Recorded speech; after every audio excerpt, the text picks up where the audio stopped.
tiring, and so on. Research shows that, on average, people experience 36 disorder events in the course of their adulthood, or about one every 18 months. This does not include aging, the ever-present, ongoing disorder event that many of us futilely resist and deny. We tend to think that change and disorder are the exceptions, when, in reality, they are the rules. Look closely, and you'll see that everything is always changing, including us. Life is flux.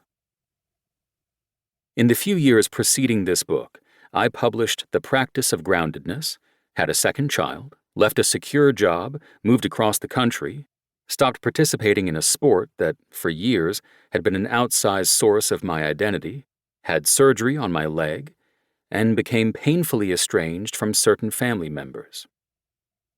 Notice this list of changes includes a mix of the good and the bad. It wasn't just that hard things happened in this short period of time, it's that a lot of things happened in this short period of time. It was overwhelming, and it made for an interesting, if not challenging, few years. Whenever I shared any of these major life experiences with clients, colleagues, friends, and neighbors, they immediately empathized with the fact that I found it at least somewhat disorienting. I learned I was not alone.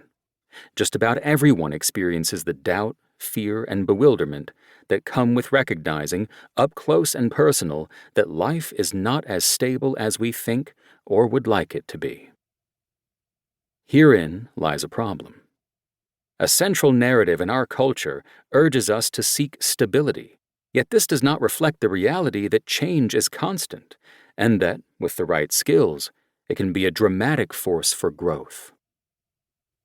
It's time to flip that script.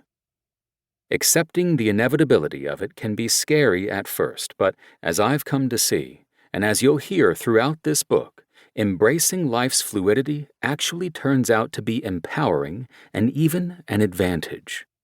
No doubt change can hurt, but it comes with all sorts of benefits too. Learning an entirely new way to conceive of and work with change, what I've come to call rugged flexibility, minimizes distress, restlessness, and angst while promoting deep happiness and lasting fulfillment. It also leads to better and more sustainable performance on the activities and pursuits about which we care most.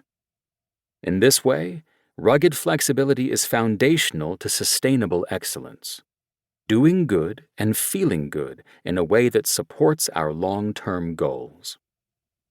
Equally important is that skillfully working with change makes for kinder and wiser people, something the world desperately needs. Plus, it's not like we have any choice in the matter. Though you may wish it weren't so, you simply cannot pause time or control life. Trying to is a fool's errand, utterly exhausting, and a common cause of burnout and languishing for otherwise healthy people. The latest findings from psychology, biology, sociology, philosophy, and cutting-edge neuroscience all demonstrate that change itself is neutral. It becomes negative or positive based on how we view it and, more importantly, what we do with it. Meanwhile, unlike in the modern-day West, where we view life as linear and relatively stable, many of the world's ancient wisdom traditions, such as Buddhism, Stoicism, and Taoism, recognize the cyclical nature of reality and the pervasiveness of change. Ancient wisdom and modern science agree that impermanence is an undeniable reality, a fundamental truth of the universe. Clinging to the illusion of permanence, hoping that we won't be struck by change, that will stay more or less the same, is misguided at best and leads to suffering at worst. Life is an ongoing and oscillating series of ebbs and flows. Developing a strong, enduring, and cohesive sense of self demands specific skills to ride the waves. Unfortunately, these skills aren't typically taught in school, and they have been largely neglected by recent generations, who far too often have deluded themselves with ideas of control, security, and constancy, all of which